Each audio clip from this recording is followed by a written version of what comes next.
Shark attacks are among the most terrifying ordeals humans can face, erupting without warning and leaving chaos, fear, and tragedy in their wake. Whether it's seasoned athletes or casual adventurers, no one is ever truly safe when these predators strike. In this video, we'll relive 6 chilling encounters, from a Sydney stuntman torn apart by a great white to a diver killed in Mexico's cenote caves, each a brutal reminder of nature's unforgiving power. Byron Bay, located on the easternmost tip of New South Wales, Australia, had long been renowned for its pristine beaches and consistent surf breaks. The coastal town, established in the 1800s as a lighthouse settlement, transformed over decades into a haven for surfers, filmmakers, and tourists seeking the perfect blend of natural beauty and laid-back Australian culture. The bay's waters, while generally safe for recreational activities, occasionally attracted marine predators drawn by the abundant fish populations that thrived in the nutrient-rich currents flowing southward from the Gold Coast. On the morning of August 5, 2025, independent filmmaker Cassandra Brookfield had chosen a secluded stretch of beach 3 kilometers north of the main Byron Bay township for her latest project. Her small production company, operating on a modest budget of $40,000, aimed to capture authentic surfing sequences for a thriller titled Riptide Revenge. The film crew consisted of 8 people, including 3 stunt actors who doubled as surfers, 2 camera operators, a sound technician, and 2 safety coordinators. Liam Fletcher, a 29-year-old stunt performer from Brisbane, had worked in low-budget Australian productions for 6 years. His specialty involved water-based sequences, and he possessed strong swimming skills in addition to his surfing expertise. Fletcher had reviewed the morning's shooting schedule with director Brookfield, confirming that the planned scenes would take place in waist-deep water, approximately 50 meters from shore. The weather conditions appeared ideal, with light offshore winds and 2-foot waves, providing perfect visibility for the underwater camera equipment. Joining Fletcher in the water were fellow actors Dorian Blackthorne and Felicity Carmichael, both experienced surfers who had performed stunts in previous Australian surf films. Blackthorne, 32 and originally from Perth, specialized in high-impact action sequences, while Carmichael, 26, brought 15 years of competitive surfing experience to her acting career. The trio had worked together on 2 previous productions and maintained a professional rapport that translated into smooth on-set coordination. The morning shoot commenced at 7:30, with the actors positioned on their surfboards, while cameras captured various angles of their movements. Fletcher paddled furthest from shore, following directions to simulate a surfer scanning the horizon for incoming swells. Blackthorne and Carmichael maintained positions closer to the beach, their boards angled to catch the morning light for dramatic effect. The water temperature registered at 18 degrees Celsius, requiring the actors to wear 3mm wetsuits that provided warmth without restricting movement. At approximately 8:45, as Fletcher adjusted his position on the surfboard, the ocean's surface erupted with shocking violence. A 14-foot great white shark, later estimated by marine biologists to weigh over 1,500 kilograms, surged upward from the deeper water beyond the sandbar. The massive predator had likely been attracted by the unusual activity and the splashing sounds created by the film crew's equipment and movements. The shark's initial strike targeted Fletcher's left leg, which dangled over the edge of his surfboard. Its powerful jaws clamped down with tremendous force, puncturing the wetsuit and sinking rows of serrated teeth into the muscle and bone beneath. Fletcher's scream pierced the morning air as the great white began its characteristic thrashing behavior, designed to disorient and weaken prey. The violent shaking motion immediately pulled Fletcher from his board and into the churning water. Blackthorne, positioned 20 meters away, witnessed the attack unfold and immediately began paddling toward his colleague. However, the shark's massive tail swept sideways during its thrashing, striking Blackthorne's surfboard with enough force to launch him several feet into the air. He landed hard against Carmichael's board, the impact opening a deep gash across his forehead and bruising his ribs as both actors tumbled into the surf. Carmichael, disoriented by the collision, struggled to maintain her bearings as blood began spreading through the water around Fletcher's position. The great white continued its assault, dragging the stunt actor beneath the surface while maintaining its grip on his leg. Floating pieces of surfboard debris, along with production equipment that had been knocked loose, created additional hazards as the remaining actors attempted to navigate the chaotic scene. From the beach, director Brookfield and her crew witnessed the unfolding disaster with growing horror. Safety coordinator Marcus Steinberg immediately activated the emergency response protocol, notifying both local emergency services and the production company's insurance representatives. Camera operator Jenny Worthington continued filming despite the crisis, recognizing that the footage might prove crucial for subsequent investigations and insurance claims. The film crew's safety equipment included a Zodiac rescue boat with a 40-horsepower outboard motor, which production assistant Kyle Henderson launched within 90 seconds of the initial attack. Henderson, a former surf lifeguard with advanced rescue training, navigated through the debris field. At the same time, crew members on shore threw floating objects toward the victims in an attempt to distract the predator. The Great White released Fletcher after approximately 40 seconds of thrashing, although it was unclear whether this was due to the crew's intervention efforts or the shark's natural feeding behavior. Fletcher, severely injured and losing blood rapidly, managed to grab onto a floating foam board that Henderson had thrown in his direction. The Zodiac reached him within minutes, though extracting him from the water required careful coordination to avoid further injury to his mangled leg. Blackthorne and Carmichael, both conscious despite their injuries, were pulled aboard the rescue boat and transported to shore, where the production's medical team provided immediate first aid. All three victims were subsequently transported to a hospital in Byron Bay, where Fletcher underwent emergency surgery to repair extensive damage to his left leg and foot. Blackthorne required 17 stitches for his head wound, while Carmichael sustained bruised ribs and minor lacerations. Local authorities immediately cordoned off the attack site and issued warnings to other beach users throughout the Byron Bay area. Marine biologists later confirmed that great white sharks occasionally patrol the coastal waters during winter months, following migrating whale pods that pass through the region. The film production was permanently suspended, and all three actors eventually recovered from their injuries, though Fletcher required months of physical therapy before returning to stunt work. Florianópolis, the capital city of Santa Catarina State in southern Brazil, sits strategically positioned on Santa Catarina Island, connected to the mainland by two suspension bridges. The region's unique geography creates ideal conditions for paragliding, with consistent thermal updrafts generated by the interaction between the Atlantic Ocean and the island's mountainous terrain. Since the 1990s, the area has developed into one of South America's premier destinations for extreme sports enthusiasts, attracting adventurers from across the continent who sought the perfect combination of reliable wind conditions and spectacular coastal scenery. The northern beaches of Florianópolis, particularly the stretch near Canasvieiras, offered launching sites that provided paragliders with sweeping views of both the ocean and the island's interior lagoons. Local regulations required all paragliding operations to maintain a minimum altitude of 100 meters above sea level. However, experienced pilots often pushed these boundaries when conditions permitted extended flight times. Marco Ribeiro, a 28-year-old paragliding instructor from São Paulo, had traveled to Florianópolis in March 2023 to participate in the annual Southern Cross Paragliding Festival. Ribeiro possessed over 8 years of experience in the sport and held advanced certifications from the Brazilian Paragliding Association. His custom-built paraglider featured a high-performance wing designed for acrobatic maneuvers, though such equipment required exceptional skill to operate safely in challenging conditions. On the morning of March 15th, Ribeiro joined 12 other paragliders for a group session launched from the coastal cliffs overlooking Praia do Santinho. Weather conditions appeared favorable, with steady 15-knot winds flowing from the northeast and visibility extending beyond 10 kilometers. The planned flight pattern would take the group along the coastline, before turning inland toward the designated landing zone near the festival headquarters. Ribeiro launched successfully at 9:15, his paraglider catching the morning thermals and climbing rapidly to an altitude of 300 meters. The group maintained loose formation as they progressed northward along the coast, with Ribeiro positioning himself slightly seaward of the main cluster to capture stronger thermal currents rising from the sun-warmed ocean surface. 20 minutes into the flight, as Ribeiro attempted a sharp banking turn to rejoin the group, his primary steering line snapped under the increased tension. The paraglider immediately lost directional control, beginning a rapid clockwise spiral that Ribeiro could not correct despite deploying his reserve steering system.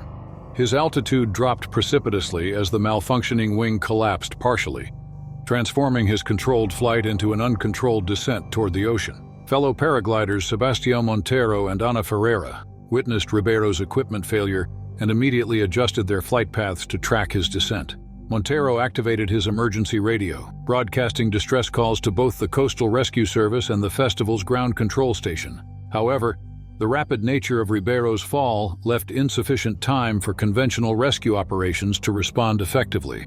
Ribeiro struck the ocean surface approximately 400 meters from shore, the impact separating him from his paraglider harness as the wing collapsed completely and began sinking. The sudden splash and thrashing movements in the water attracted the attention of a 10-foot short-fin mako shark that had been hunting in the area.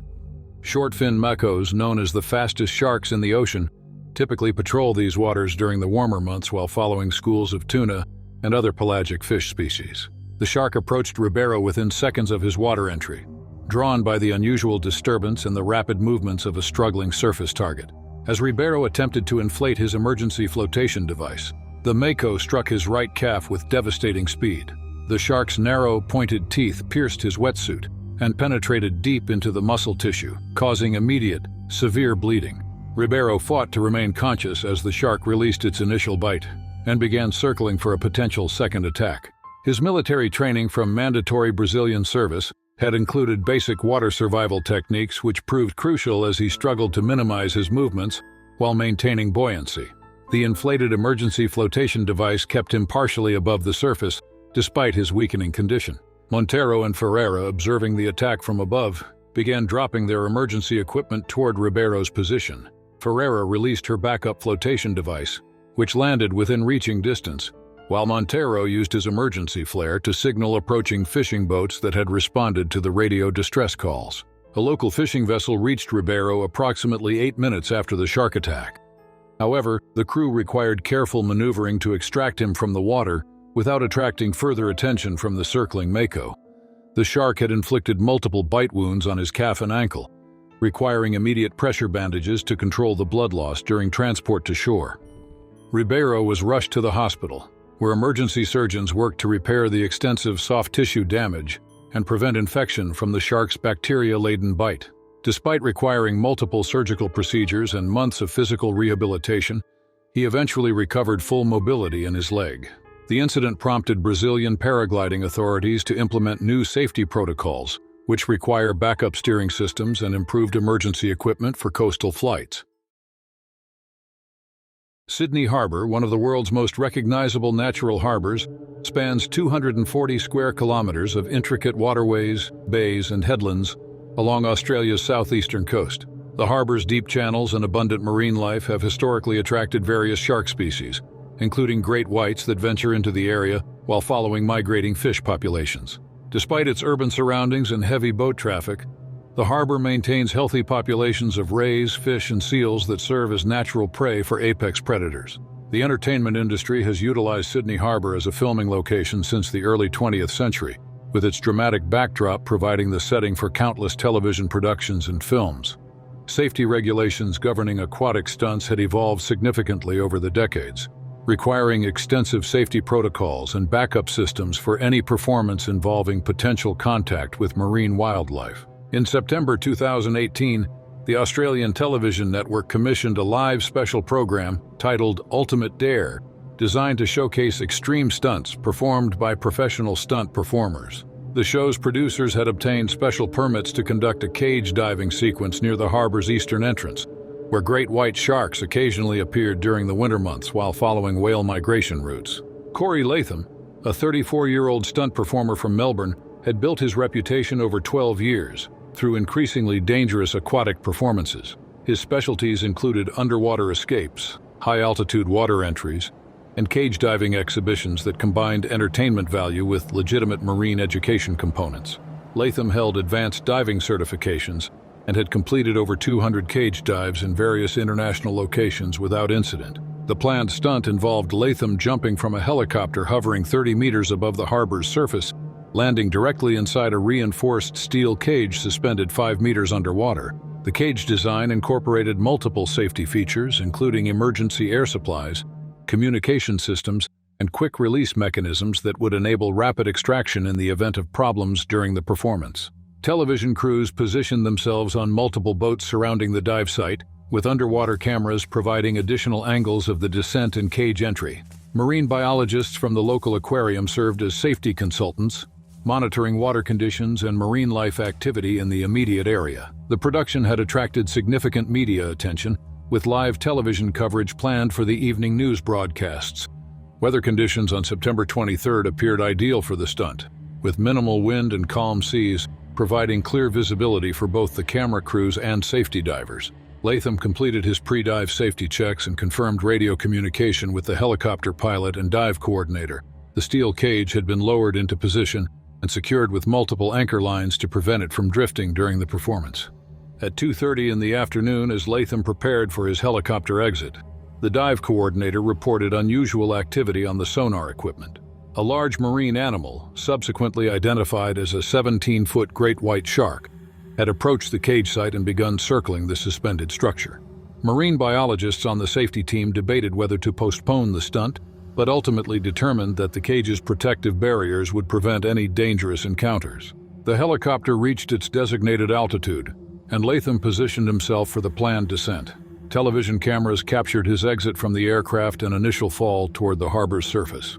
However, a mechanical failure in the cage's positioning system caused the structure to drift approximately 3 meters from its intended location, placing it outside Latham's calculated landing zone. Latham struck the harbor's surface with considerable force, his impact point placing him directly in open water rather than inside the protective cage.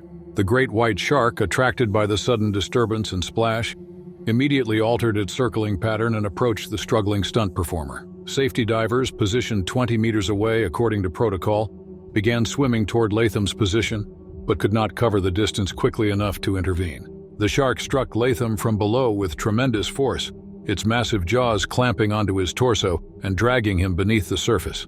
Television cameras captured the initial moments of the attack before the water became too disturbed to maintain clear visibility. Safety divers reached the attack site within 90 seconds. But the great white had already inflicted fatal injuries and disappeared into the harbor's deeper channels. Rescue boats converged on the location within minutes, but recovery efforts proved unsuccessful. Harbor authorities immediately suspended all water activities in the area and initiated emergency protocols for shark incidents. Marine wildlife experts later suggested that the shark's behavior represented a typical investigative strike, though the size and power of the animal made survival impossible given the circumstances. Search operations continued for 3 days, ultimately recovering only fragments of Latham's equipment and wetsuit from various locations throughout the harbor.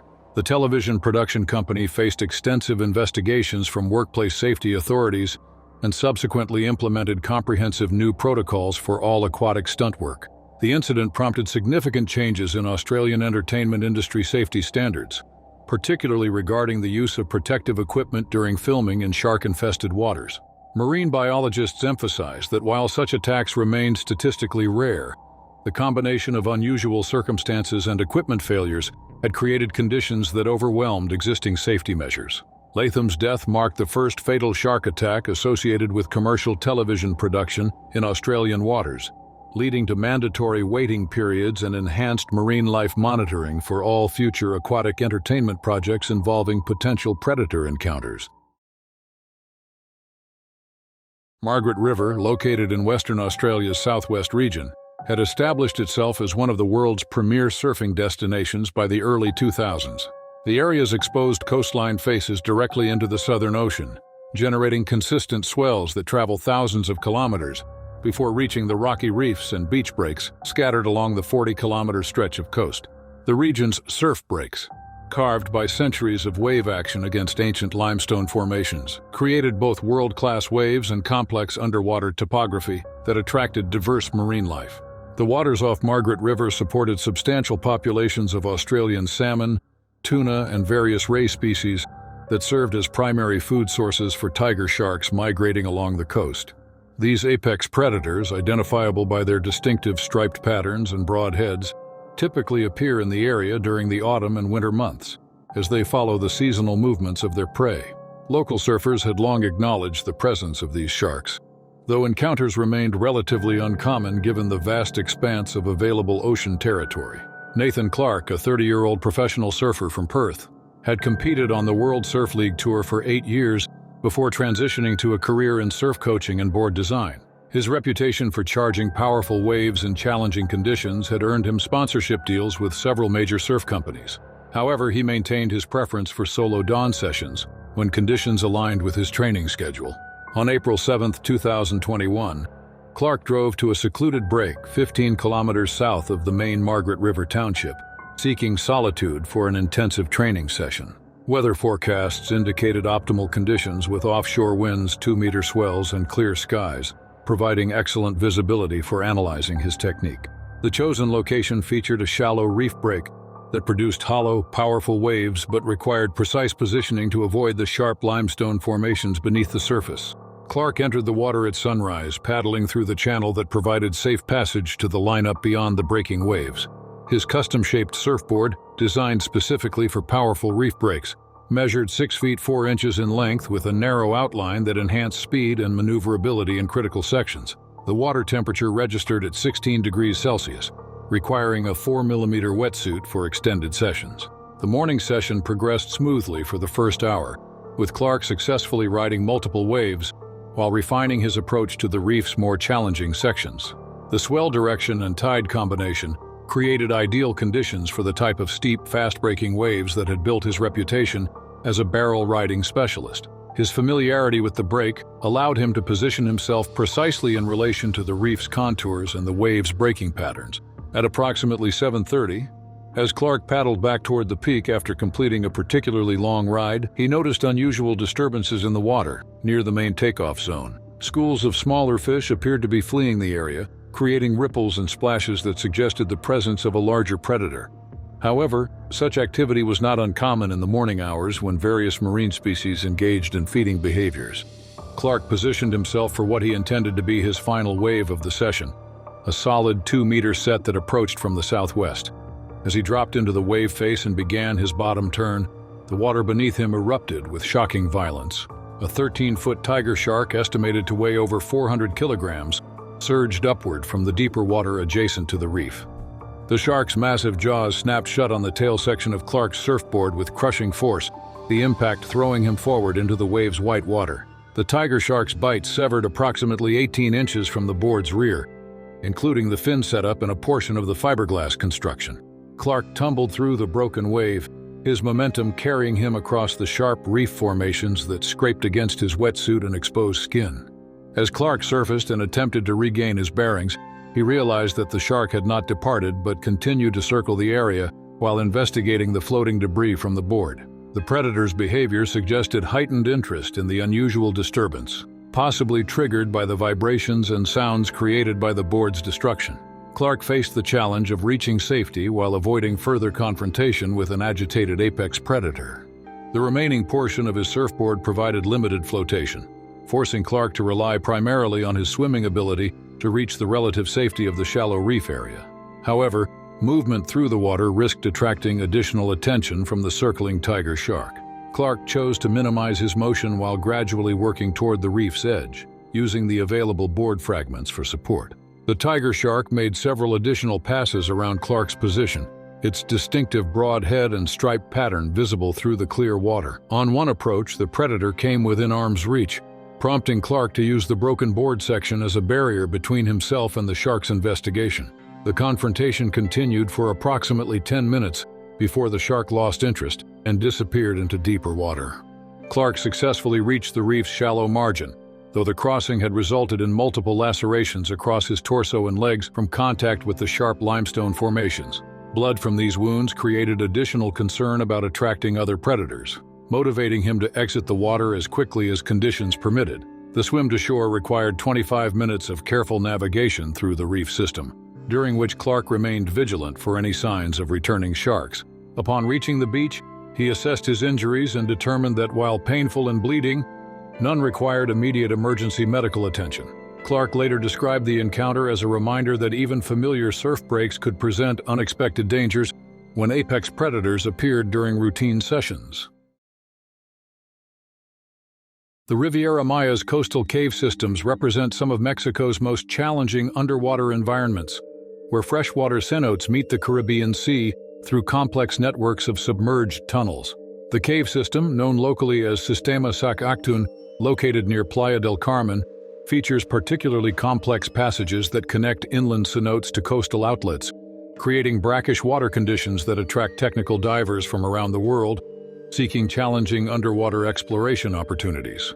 The cave system's unique hydrology created distinct layers of fresh and salt water that mixed in certain areas, producing unusual visual effects and supporting diverse aquatic ecosystems. The brackish water conditions near the coastal outlets allowed saltwater species, including occasional bull sharks, to venture into the cave entrances during high tide periods, when salinity levels increased sufficiently to support marine predators. Javier Morales, a 41-year-old technical diving instructor from Mexico City, had explored cenote systems throughout the Yucatan Peninsula for over 15 years. His extensive experience included advanced certifications in cave diving, mixed gas diving, and underwater rescue operations. Morales regularly guided small groups of experienced divers through the more challenging cenote passages, combining education about geological formations with practical training in technical diving skills.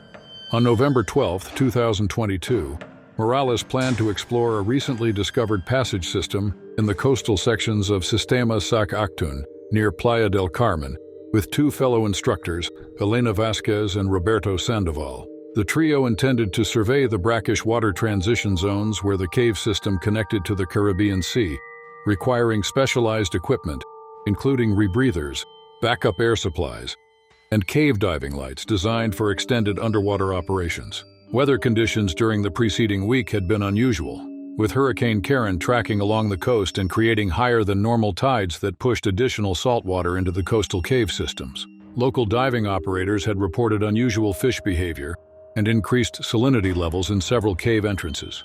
However, water clarity at the Sistema Sac Actun coastal access points remained acceptable for technical diving operations.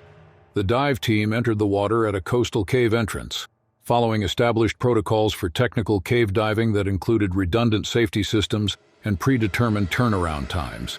Their planned route would take them through the brackish water transition zone before entering a narrow passage that connected to unexplored chambers approximately 80 meters inland from the cave system's coastal opening. Morales led the group through the initial descent, maintaining visual contact with both team members while monitoring the permanent guidelines that marked safe routes through the cavern system.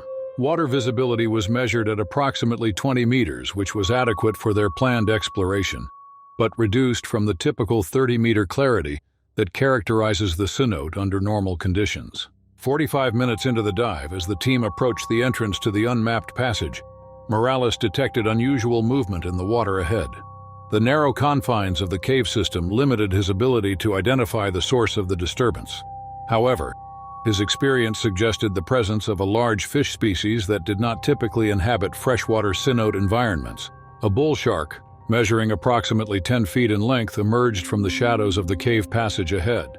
The predator had followed the increased salinity levels during the recent storm surge, venturing further into the coastal cave system than would normally occur. Bull sharks, unique among shark species for their ability to tolerate both fresh and salt water, regularly patrol the brackish zones where cave systems meet the ocean, but rarely venture as far inland as this particular passage.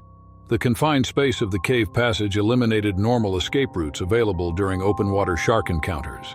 Morales, startled by the unexpected encounter, made rapid movements that triggered the shark's aggressive response.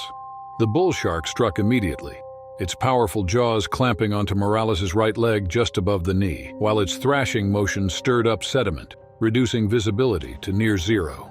Vasquez and Sandoval, following approximately 10 meters behind, initially could not determine the cause of the sudden disturbance ahead of them. The confined nature of the passage prevented them from quickly reaching their team leader, while the churning sediment obscured their view of the ongoing attack. Emergency protocols for cave diving emphasize maintaining contact with guidelines during emergencies. Still, the unprecedented nature of a shark attack in a cenote system left them without specific procedures to follow. The bull shark's continued aggression in the confined space created additional complications, as its movements threatened to damage the diver's equipment and breathing apparatus. Morales' struggles to free himself from the shark's grip exhausted his air supply more rapidly than normal. At the same time, the physical trauma and blood loss weakened his ability to operate his diving equipment effectively. Vasquez managed to reach Morales' position first, but the ongoing shark attack and limited visibility prevented effective rescue attempts from being made. The bull shark, apparently disoriented by the unusual environment and the presence of multiple divers, continued its assault while attempting to navigate the narrow cave passage. Sandoval activated an emergency signaling device, though the Cenote's remote location meant that surface support remained 20 minutes away. By the time the shark departed the immediate area, Morales had sustained fatal injuries to his legs and torso. The combination of blood loss, equipment damage, and air supply depletion proved insurmountable despite his companion's rescue efforts.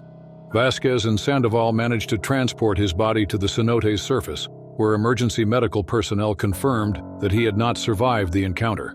The incident marked the first recorded shark attack in Mexico's coastal cave systems, prompting extensive investigations by marine biologists and cave diving safety organizations.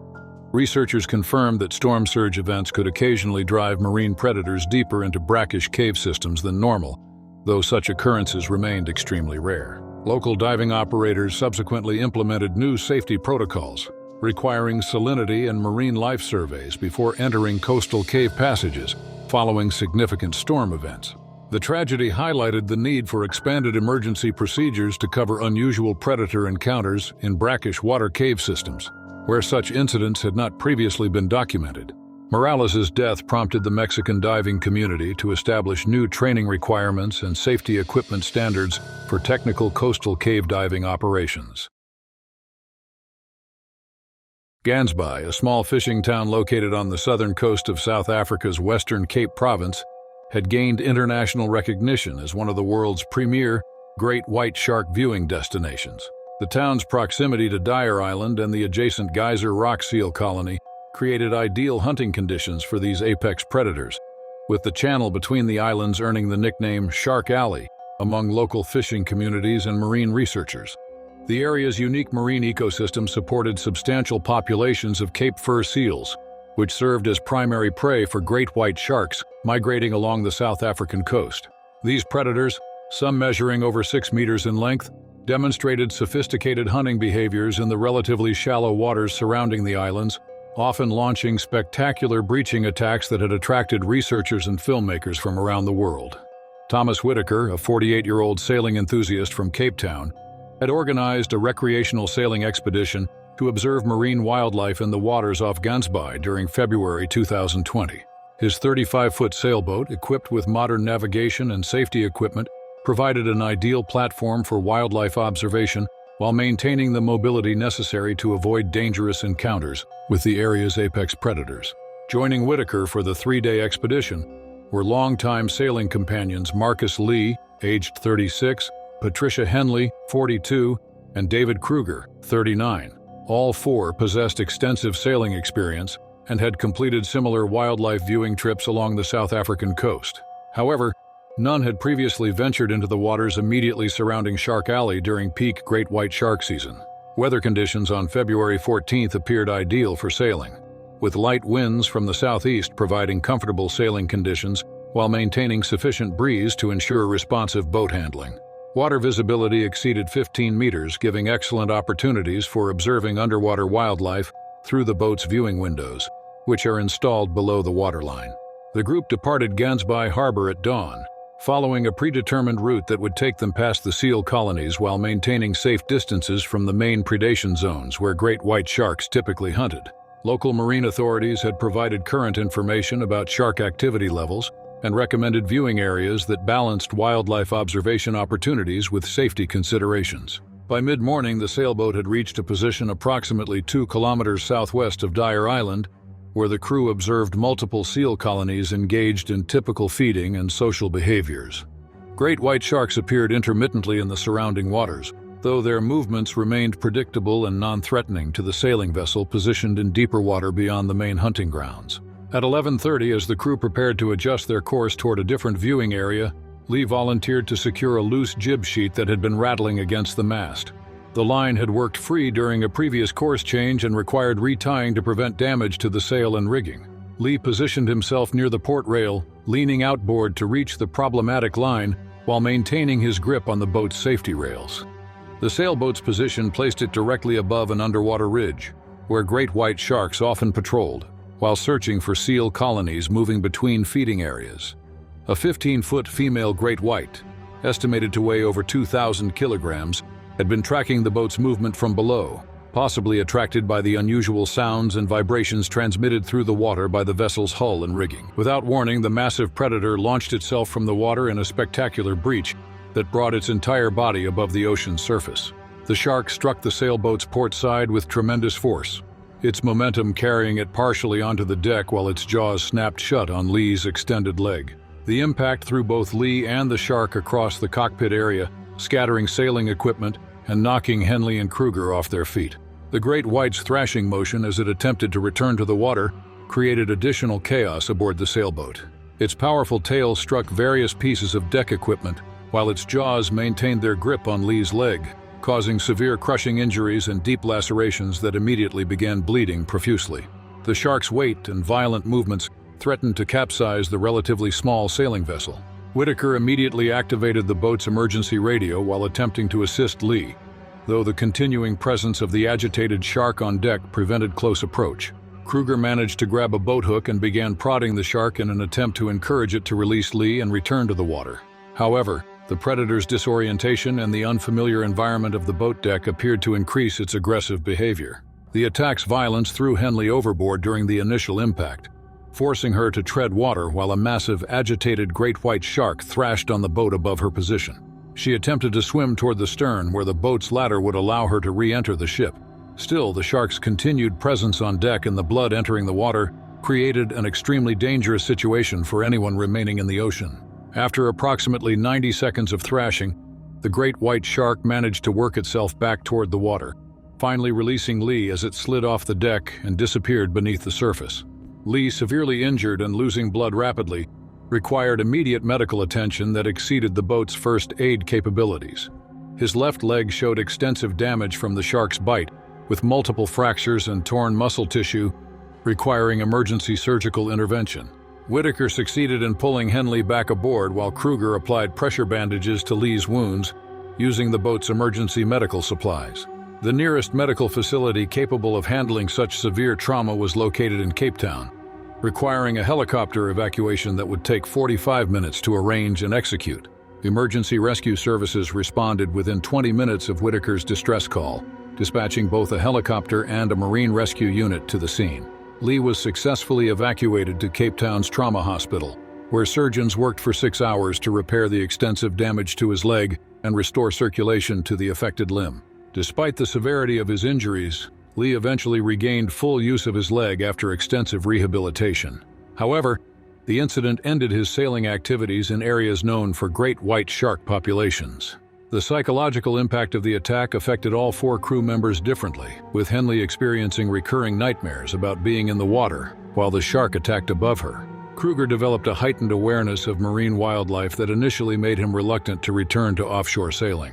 Whitaker's sailboat required extensive repairs to address the structural damage caused by the shark's impact and thrashing. The port rail needed complete replacement, while several deck fittings had been torn loose during the encounter.